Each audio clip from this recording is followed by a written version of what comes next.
Alright, we're going to show you how to connect back to the grid. So, there's two options. I always carry an extension cord because it's a lot easier to handle than that big cable that's in there. 15 amps is usually more than what I need, other than running the AC unit. Hook up our extension cord to the unit. Turn this up. Put it in place here. A little difficult doing things with one hand, but managing so far. So instead of running the cord through this little port, unless you're going to be staying somewhere for a short period, or I like to just run my extension cord underneath here.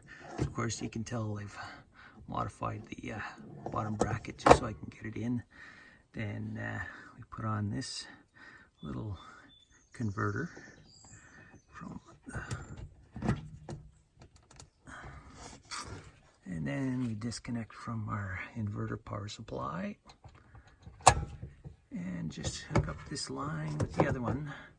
So these two will hook up together. Here we're doing it with one hand, but I think we'll manage. So here we go. Do this. Now we're back on the grid power. And I usually sneak it in here so that I can close the door. And no wires sticking out from the unit. Makes a nice, easy install, and we're now hooked up.